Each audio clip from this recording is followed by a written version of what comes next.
waxyaalaha aan la yaabo waxaa ka mid ah waxyaalahan oo kaleeto. Horta fiidiyoogii ma soo qaadanin live uu ahaa oo lasoo jaray. So maxaa la dhahay screenshot aan ka soo qaaday iyo maxaa la dhahay sheekadiisa ayaa idin wadaa.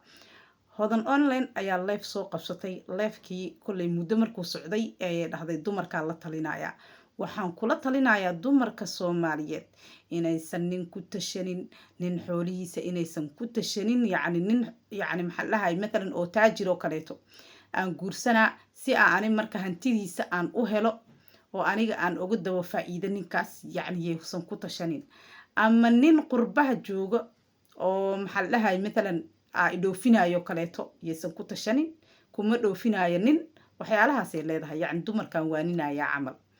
So hodanay meesha aad ka soo bilowday kulley qofka markuu noloshiisa ka soo sheekeeyo oo haddana markuu nolol cusub galo uu iloobo waxay u maleeyaan dadka inay iloobayaan wixii aad ka soo sheekaysa. Horta wax meeshan ka baxaya ma ahan sidaa sheegtayna odaygaada ilaahay ha u naxariistee in oo odaygaada kusoo dhoofiyey markii aad guursanaysayna aad u guursatay.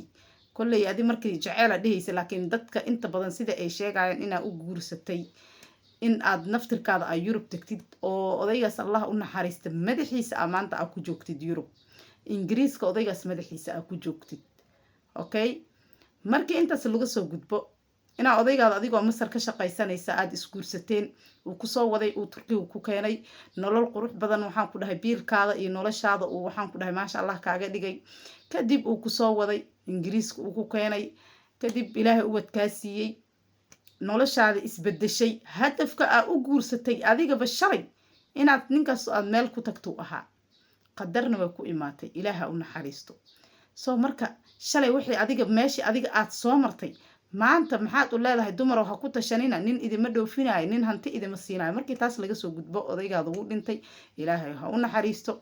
Markii dambe fursad kaleeta ayaa heshay oo nin jooga Mareykan oo waxaan ku dhahay hanti haysta oo taraagla ah oo waliba oo xaasas leh heshay.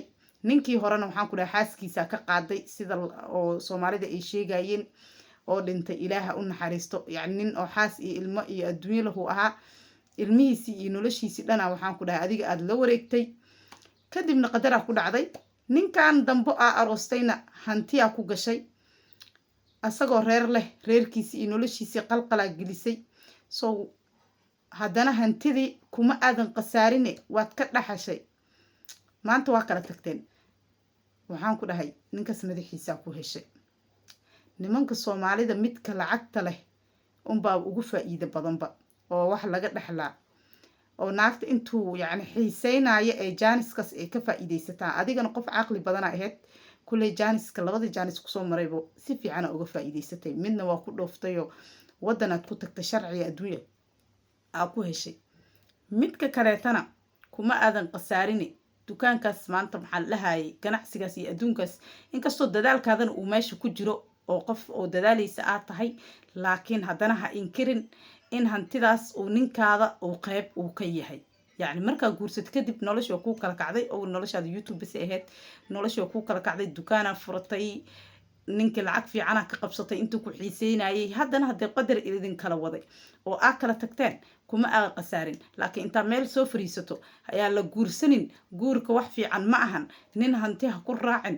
maxaa marka maxaa la dhahay talooyinka noocaas oo kaleeta ina gabdhaha u soo jeedisid waa ku qaldan tahay. dumarka Soomaaliyeed oo TikTok joogaana waxa ay u badan yihiin oo habeen iyo maalin ay ka sheekeeyaan xumaatada yacni nimanka 90ka nina inta ka dhacay nina saan ka dhacay. So kuwii reeraha lahaayna reerahooda qalqal ka gelisaan kuwii calafdoonka ahaay oo guursan lahaayna maskaxdooda abuuq ku furtiin. So videogan share gareeya meel dheer gaarsiiya.